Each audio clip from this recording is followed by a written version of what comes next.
Hello friends, welcome back all of you. This is Dharmendra Naruka, Faculty of English. I am here once again with a new session of Mixed Error Detection, session number 3. दोस्तों एक बार फिर मैं हाजिर हूँ आप लोगों के सामने error detection, mixed error detection का सेशन नंबर 3 लेकर। आज इस सेशन के अंदर हम 25 क्वेश्चंस को एक बार फिर देखने की कोशिश करेंगे, यानी हमारे क्वेश्चन नंबर 51 से लेकर 75 तक की बात हम यहाँ करने वाले हैं और हर एक एरर को हम डिटेल्ड स्टडी के तहत बहुत ही अच्छे तरीके से डिस्क्राइब करेंगे और उन सारी चीज़ों की जानने की कोशिश करेंगे जो किसी भी सेंटेंस में स्पॉटिंग एरर को ढूंढने के लिए बहुत ज़रूरी होती है। तो बिना किसी देरी के सेशन की शुरुआत करते हैं और बात करते हैं 51 की। देखिएगा, as if the most dangerous movement for any dictatorship is when it starts to reform, North Korea looks ready to turn that truism on its head. Okay, ये रही आपकी आज की पहली एरर, है ना। अब आपको देखना है क्या कहा गया है, एज इफ। तो यहाँ तो कोई प्रॉब्लम है ही नहीं, ठीक है, कोई प्रॉब्लम नहीं है यहाँ पे कोई प्रॉब्लम नहीं है। आप आगे बढ़े, आपने देखा था most dangerous movement for any dictatorship is. अब देखो इज का यूज हुआ है, किसके लिए हुआ है, the most dangerous movement is when it starts to reform, है ना। तो इट के साथ सिंगुलर आता है, कोई प्रॉब्लम नहीं है। देखो यहाँ पर ऑलरेडी ये प्रेजेंट में लिखा हुआ है तो ये भी प्रेजेंट में है, टू के बाद फर्स्ट फॉर्म आई है ना, तो कहीं कोई प्रॉब्लम नहीं है मेरे दोस्तों। नॉर्थ कोरिया लुक्स रेडी, तो नॉर्थ कोरिया सिंगुलर है तो लुक्स आया है, कहीं कोई प्रॉब्लम नहीं है। रेडी टू टर्न, टू के बाद फर्स्ट फॉर्म है।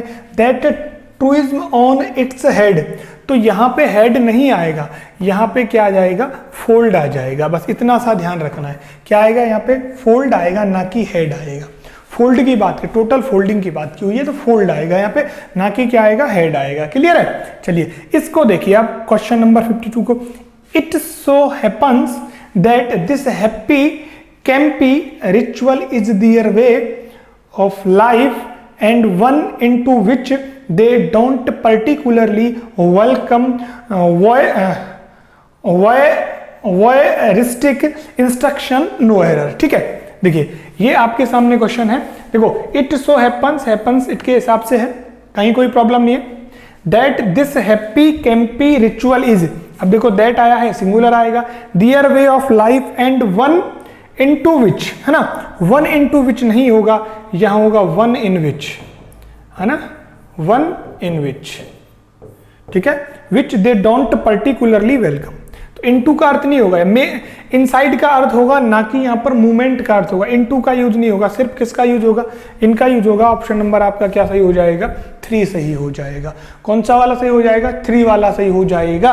उसके बाद बात करते हैं नेक्स्ट क्वेश्चन की, और नेक्स्ट क्वेश्चन आपके स्क्रीन पर आ चुका है मेरे प्यारे दोस्तों।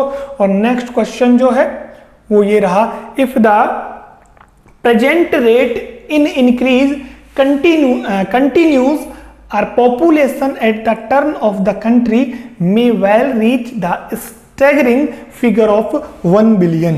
चलिए बताइए फटाफट, देखिए फटाफट क्या हो सकता है यहाँ पर, आपका ऑप्शन सही या कहाँ हो सकती है एरर, बताइएगा। देखो आप एक बार हर चीज को चेक करते आइए। If the present rate in increase continues, है ना। अब ध्यान रखना, रेट के बाद इन नहीं आएगा, रेट के बाद क्या आता है, ऑफ आता है। तो आपको याद रखना रेट ऑफ इंक्रीज होगा, रेट इन इंक्रीज नहीं होगा।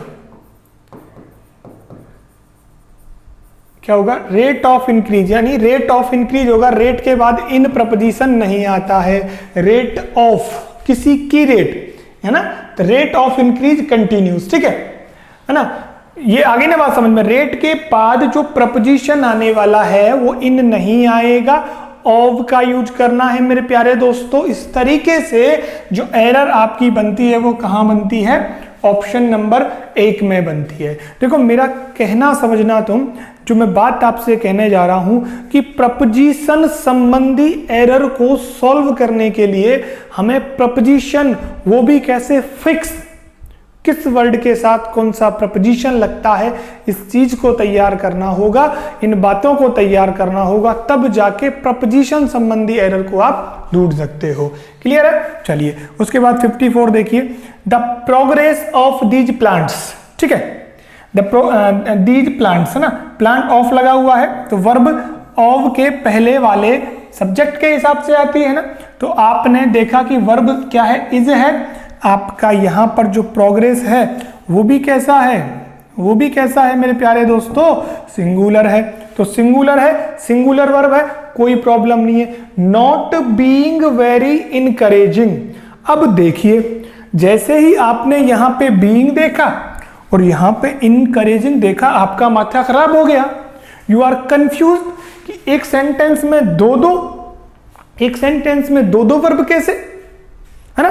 तो देखो बीइंग का यूज जनरली प्रेजेंट कंटिन्यूअस या पास्ट कंटिन्यूअस या फ्यूचर कंटिन्यूअस का पैसिव बनाते हैं तो यूज लिया जाता है, जबकि यहां तो हमें पैसिव बनाना हमारे सामने जो सेंटेंस है वो पैसिव वॉइस का नहीं है, पैसिव वॉइस का नहीं है, क्योंकि प्लांट की प्रोग्रेस अपने आप ही होगी, यानी ये खुद ही तो काम करेंगे।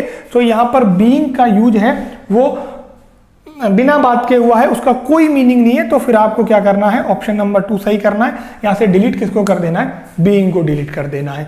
तो कई बार एरर हमें देखते ही पता चल जाती है ना। तो फिर आपको टाइम वेस्ट वहां नहीं करना है। सेशन को बढ़ाते हैं आगे और बात करते हैं 54 से आगे की।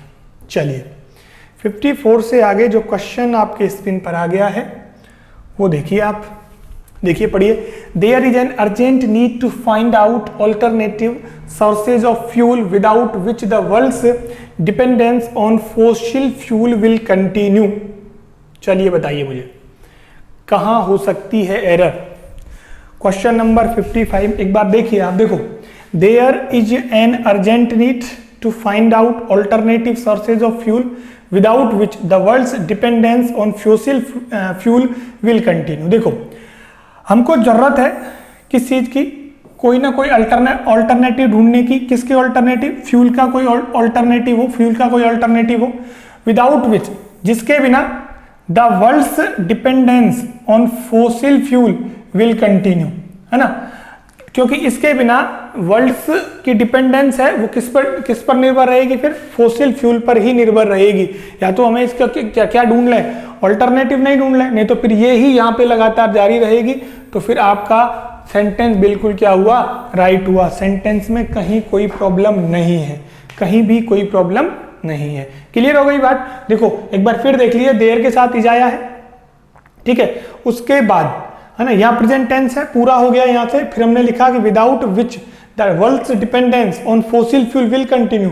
अगर हमें किसकी जरूरत है, हमें किसकी जरूरत है, अर्जेंट नीड है अल्टरनेटिव की, फ्यूल की। अगर ऐसा नहीं होता है तो फिर हमारी जो डिपेंडेंसी है वो फॉसिल फ्यूल के ऊपर जारी रहेगी।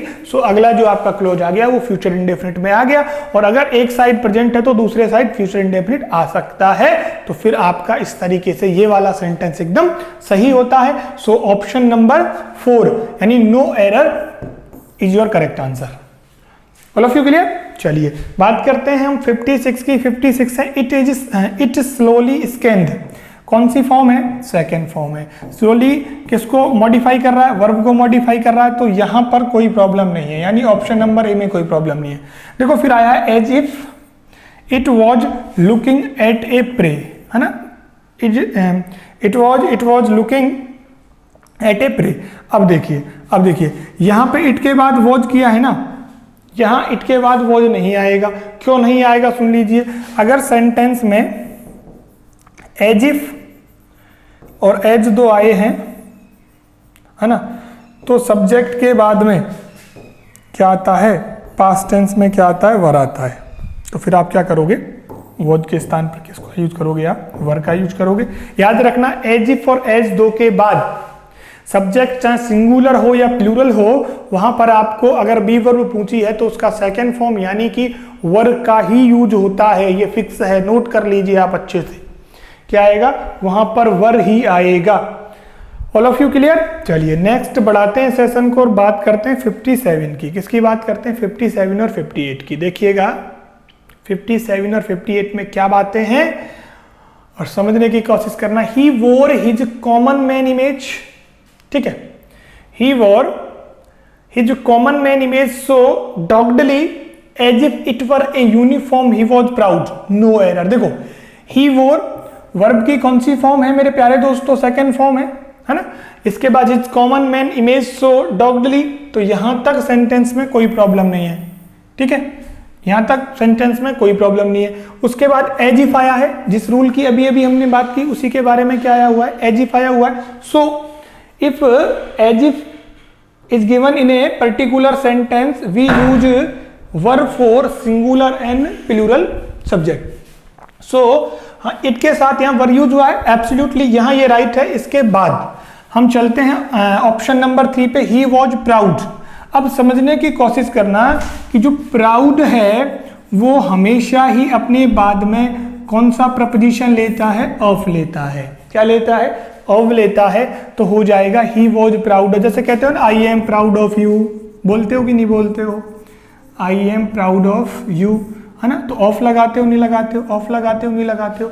तो अगर यहाँ पर ऑफ नहीं दिया गया तो फिर एरर है। तो आपको करना क्या है, प्राउड के बाद क्या लगा देना है, ऑफ लगा देना है। तो एरर आपकी थर्ड वाले पार्ट में हो जाएगी। किस वाले पार्ट में हो जाएगी, एरर आपके थर्ड वाले पार्ट में हो जाएगी। 58 देखिए, there is never paucity of resources notwithstanding absence of any organization fund raising machinery, fund raising machinery. अब देखिए आप क्या क्या समझे यहाँ पे, देखो देयर इज नेवर पॉसिटी, तो देयर के साथ इसका यूज हो सकता है। ऑफ रिसोर्सेज कोई प्रॉब्लम नहीं है। Notwithstanding absence of any organized fund raising machinery, है ना, फंड राइजिंग मशीनरी। अब आपको करना ये है कि इस वर्ब, ये जो यहाँ पे फंड लिखा हुआ है ना, ऑर्गेनाइज फंड लिखा हुआ है, इसके बाद जो आप राइजिंग लगा रहे हो उसकी जगह पे आपको राइज्ड लगाना होगा। कॉन्सेप्ट को समझो एक बार, कॉन्सेप्ट क्या कहता है, कॉन्सेप्ट की हम बात करते हैं। देखिएगा थोड़ा सा मैं आपको इसको डिटेल में बताने की कोशिश करूंगा। अरे देखिए ये जो 58 है इसको हम थोड़ा सा डिटेल में पढ़ने की कोशिश करते हैं, बातें अभी देखो आपको समझ में आ जाएंगी, ठीक है। मैं इसको थोड़ा सा ऊपर ले देता हूं, हम 58 की ही बात करेंगे। किसकी बात करेंगे हम, सिर्फ 58 की बात। देखो दिया हुआ है यहाँ पे, ये जो प्रॉब्लम है ना वो यहाँ पर है, फंड रेजिंग है ना। अब देखो ये राइज है ना, राइज का मतलब उगना होता है नहीं होता है, उगना है। अब हम बात करें फंड, तो फंड राइज कैसे हो सकता है ना, फंड राइज कैसे हो सकता है, अपने आप तो उगेगा नहीं। तो फंड को तो क्या किया जाएगा, किसी के द्वारा किया जाएगा। तो फंड इज रेज्ड होगा ना, फंड इज रेज्ड होगा, फंड इज क्या होगा, रेज्ड होगा। अब आप समझने की कोशिश करना, देखो कहा क्या गया है, there is never paucity of resources notwithstanding absence of any organized fund raising machinery all course, है ना। अब देखो ये यहां पर वर्ब का यूज करना चाहता है, किसका यूज करना चाहता है, वर्ब का यूज करना चाहता है। तो आप करोगे क्या, यहां तक देखो, there is never paucity of resources notwithstanding absence of any organized, है ना, any organized fund is raised, है ना, फंड इज रेज्ड। यानी ये किस में लिख दिया हमने, पैसिव वॉइस में लिख दिया ना, पैसिव वॉइस में लिख दिया ना। अब इस तरीके का अगर हम कंस्ट्रक्शन लगाते हैं यहाँ पे अगर आप फंड रेजिंग को फंड इज रेज्ड कर देते हो, क्या कर देते हो, फंड इज रेज्ड, है ना, तो थोड़ा सा आपका जो कंस्ट्रक्शन है वो खराब हो जाता है। यानी हम कहेंगे फिर कि absence of any organized fund raising machinery की जगह कहेंगे फंड इज रेज्ड मशीनरी। और अगर इस सेंटेंस को आपको बिल्कुल ही सही करना है तो आप इसको हटा दीजिए, यहां पर फंड रेजिंग की जगह क्या बोल दो, फंड रेज्ड, क्या बोल सकते हैं, फंड रेज्ड मशीनरी। और अगर फंड रेज्ड हमने किया तो फिर आपका ऑप्शन नंबर 4 सही होगा।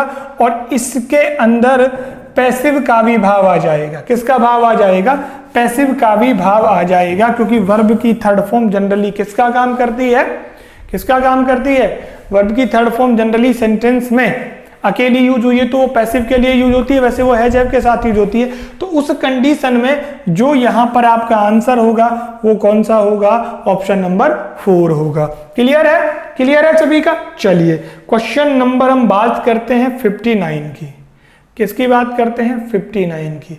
और 59 क्या कहता है, देखिएगा आप, the pirate technology has not only created strategic dangers but also damaged economy interests. ठीक है, ऑल करेक्ट। उसके बाद यानी नो एरर हो सकता है। अब समझने की कोशिश करना, देखो पायरेटेड टेक्नोलॉजी के लिए हैज का यूज हुआ है तो कोई प्रॉब्लम नहीं है, यानी टेक्नोलॉजी पायरेटेड यानी कहीं कोई प्रॉब्लम नहीं है, और हैज यूज हुआ है क्योंकि सिंगुलर है ना। Not only created strategic dangers, तो डेंजर्स को स्ट्रेटेजिक ने क्या किया, क्वालिफाई किया। समझने की कोशिश करना, यहाँ स्ट्रेटेजिक आया है ना, किसको, डेंजर्स को, है ना।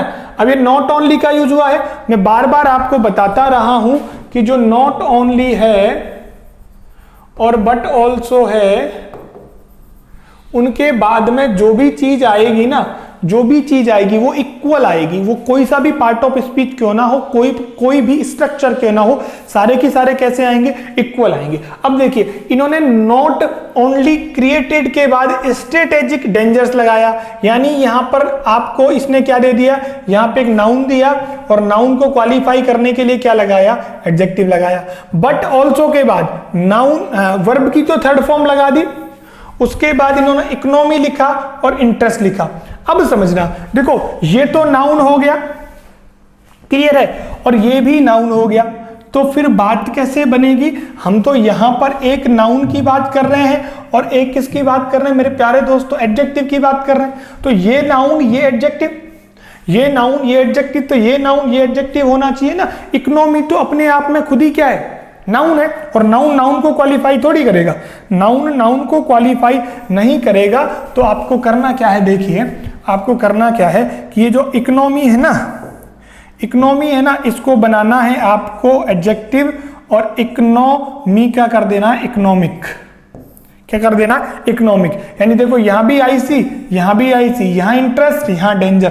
So the option is for your correct answer. Is that clear all of you. यानी नाउन को क्वालिफाई करने के लिए हमें एडजेक्टिव लगाने की जरूरत है, ना कि नाउन को नाउन से क्वालिफाई करवाएंगे तो फिर ऑप्शन नंबर 4 आपका हो जाएगा एकदम सही। बात करते हैं 60 नंबर के क्वेश्चन की, और दिया हुआ है आप लोगों को the heads of religious institution and eminent people have won together to ensure communal harmony। ठीक है, उसके बाद ऑल करेक्ट है। चलिए मैं थोड़ा सा क्वेश्चन को ऊपर बढ़ा देता हूं। अब देखिए, अब देखिए इसमें एरर कहां हो सकती है, आप बताइए मुझे एरर कहां हो सकती है। देखिए समझने की कोशिश करना कि the heads of religious institution है, जितने भी धार्मिक इंस्टीट्यूशन है उनके किसकी बात हुई है, हेड्स की बात हुई है। एंड एमिनेंट पीपल है ना, हैव, अब हैव का यूज तो हो सकता है ना, क्योंकि यहाँ पर एंड जुड़ा हुआ है, दो पीपल की बात हो रही है, यहाँ रिलीजियस इंस्टीट्यूशन के हेड्स की बात हो रही है। So have is correct, one together, ठीक है, have one together to ensure communal harmony, है ना। तो देखो हैव के बाद one together to ensure communal harmony, यहाँ टेंस प्रेजेंट इंडेफिनिट यूज हुआ है। क्या यूज हुआ है, प्रेजेंट इंडेफिनिट। समझने की कोशिश करना, प्रेजेंट इंडेफिनिट यूज हुआ है। प्रेजेंट इंडेफिनिट में प्लूरल के लिए आप हैव का यूज एज ए वर्ब की फर्स्ट फॉर्म कर सकते हो, क्लियर, एज ए वर्ब की फर्स्ट फॉर्म कर सकते हो, क्लियर। अब देखिए यहां पे फिर प्रॉब्लम कहां हुई, यहां पे फिर प्रॉब्लम हुई कहां, समझ में आ रहा है ना। देखो इस तरीके की प्रॉब्लम को जानने के लिए फिर हमको कहां जाना पड़ेगा, स्पेलिंग्स पे जाना पड़ेगा। कहां जाना पड़ेगा, स्पेलिंग्स पे जाना पड़ेगा। देखो इसका मतलब समझते हो आप, इमिनेंट का मतलब क्या होता है, इमिनेंट का मतलब होता है मेरे प्यारे दोस्तों सून टू हैपन। क्या होता है, सून टू हैपन, यानी जो बहुत जल्दी घटित होने वाला है।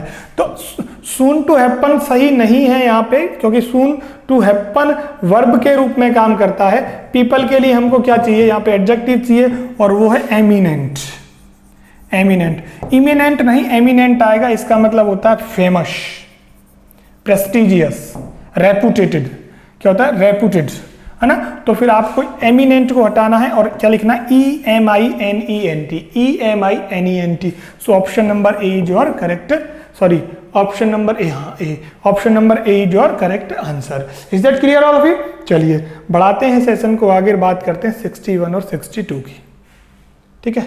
चलिए 61 में दिया हुआ है, sophisticated law breakers try to exploit loop holes in rules and regulations. All correct. देखो सोफिस्टिकेटेड लॉ ब्रेकर्स, ब्रेकर्स किसके, लॉ के, और वो भी कैसे, सोफिस्टिकेटेड। यानी लॉ ब्रेकर्स, कानून तोड़ने वाले कैसे, सोफिस्टिकेटेड।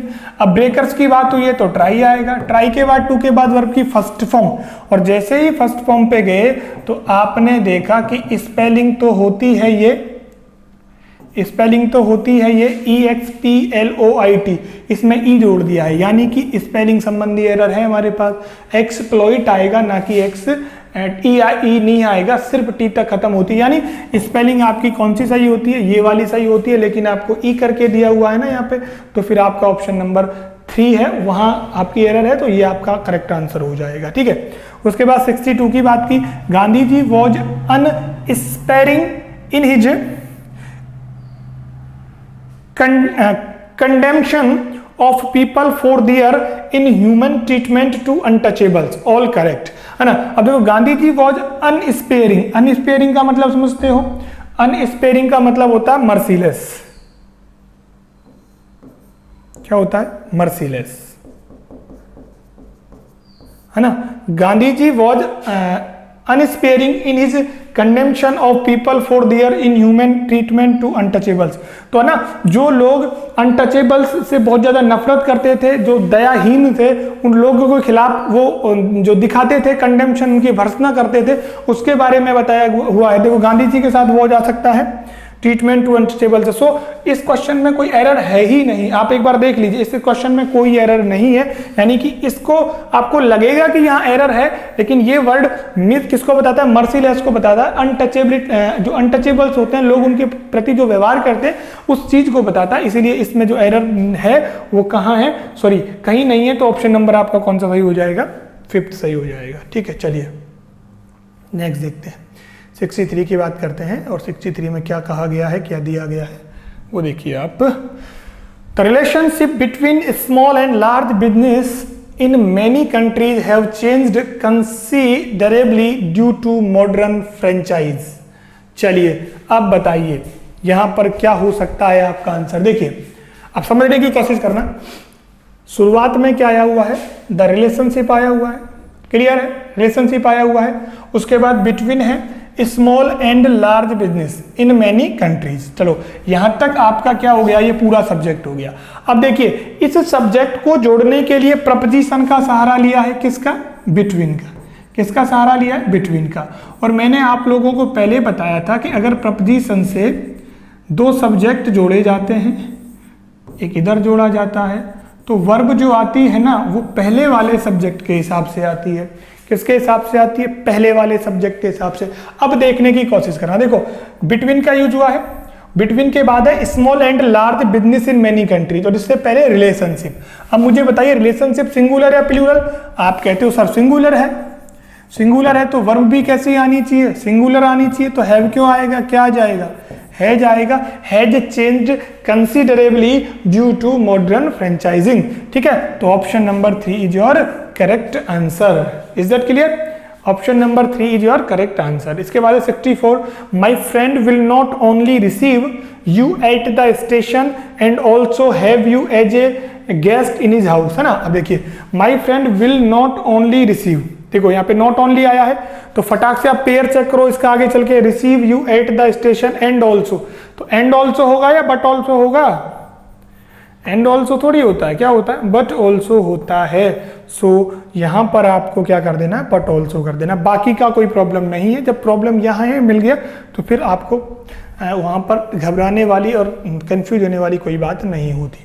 65 में देखिएगा, ईच ऑफ द मिस्टेक्स, है ना, each of the mistakes have to be corrected before printing the article.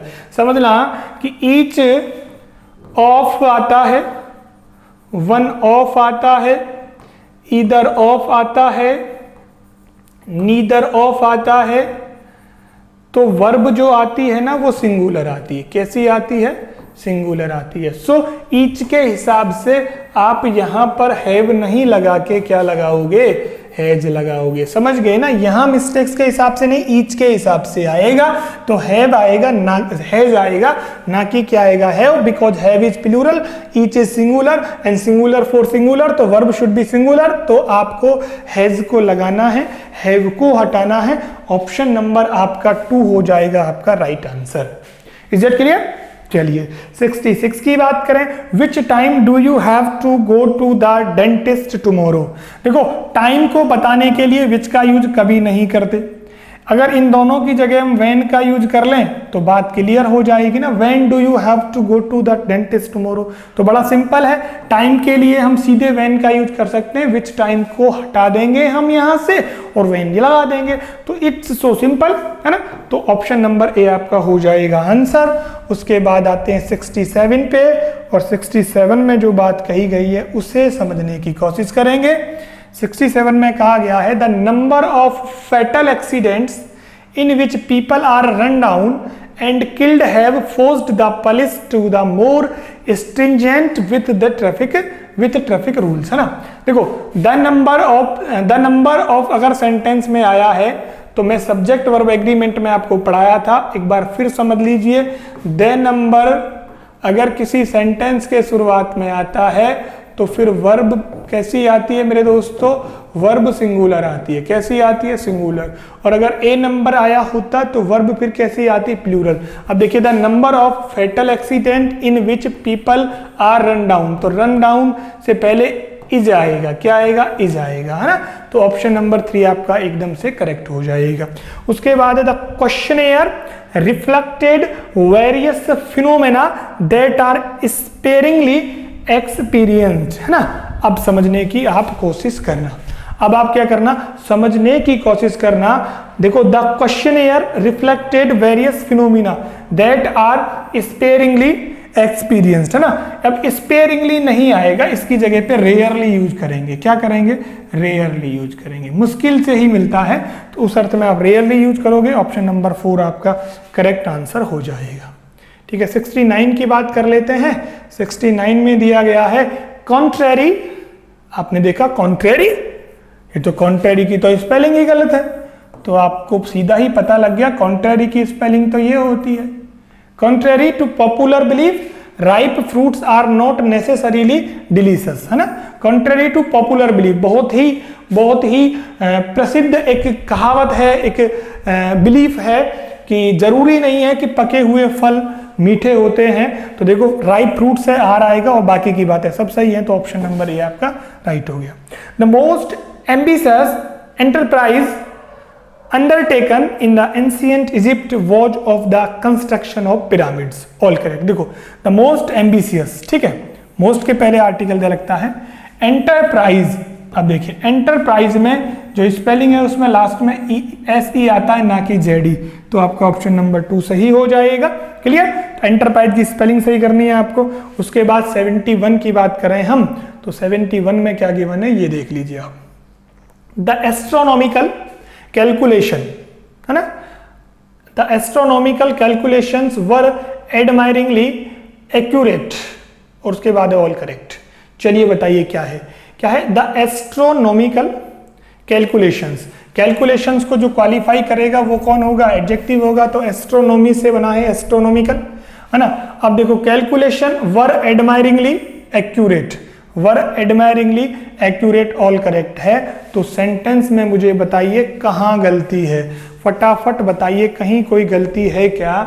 है क्या? देखो कहीं कोई गलती नहीं है, एकदम से सेंटेंस आपका सही है। सो ऑप्शन नंबर 5 योर आंसर।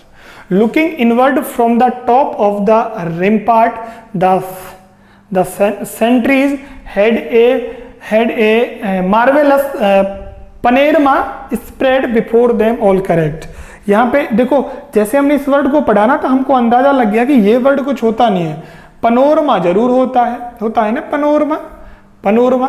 तो आपको करना क्या है, इस वर्ड की जगह पर किसका यूज करना है? पनोरमा का यूज करना है। किसका करना है? पनोरमा का। ठीक है, उसके बाद 73 पे आते हैं। Gaze for a thing that are not available easily in the country is a universal phenomenon. ठीक है, फिनोमेनन। अब देखो gaze for a thing that are, तो गेज के लिए आप किसका यूज करोगे? एज का यूज करोगे ना, एज का यूज करोगे, तो ऑप्शन नंबर 2 सही हो जाएगा। It is foolish to be expecting, देखो it is foolish to be expecting की जगह यहाँ पर क्या करना है? एक्सपेक्ट करना है। टू के साथ वर्ब की कौन सी फॉर्म आती है? टू के साथ वर्ब की फर्स्ट फॉर्म आती है। कौन सी फॉर्म आती है? फर्स्ट फॉर्म आती है। तो ऑप्शन नंबर ए आपका एकदम सही हो जाएगा। उसके बाद देखिए 75, अच्छा 4 हो गया ना, 75 देखिए। लास्ट क्वेश्चन है इस सेशन का, the tendency to believe that men's inherently dishonest is something that will decried, ठीक है, दैट विल डिक्राइड। अब देखिए विल के साथ अगर वर्ब की थर्ड फॉर्म आती है तो फिर कौन सा कंस्ट्रक्शन बनता है, ऐसा तो कोई कंस्ट्रक्शन होता नहीं है। तो एक बार फिर देखेंगे, the tendency to believe that men's inherently dishonest is something that will decried की जगह आपको इसका क्या लिख देना है, पैसिव फॉर्म कर देना है, डिक्राइड। क्या हो जाएगा, डिक्राइड। यानी पैसिव वॉइस में लिखेंगे तो बी लगाना पड़ेगा, तभी तो थर्ड फॉर्म आएगी। So the option number 4 is your correct answer. Okay, all of you get the point, ठीक है। तो इस तरीके से हमने इस सेशन में 25 क्वेश्चंस की बात की। कुछ क्वेश्चन इजी थे, कुछ मॉडरेट थे, कुछ डिफिकल्ट थे, कुछ वेरी डिफिकल्ट थे। इसमें वेरी इजी कोई क्वेश्चन था नहीं, अच्छे क्वेश्चंस थे, हमने सभी को देखा। आप भी इनको बार बार पढ़िए और देखते रहिए हमारे वीडियोज को, लगातार अपनी पढ़ाई जारी रखिए। जल्दी मिलते हैं नए सेशन के साथ, तब तक के लिए thank you so much and have a good luck.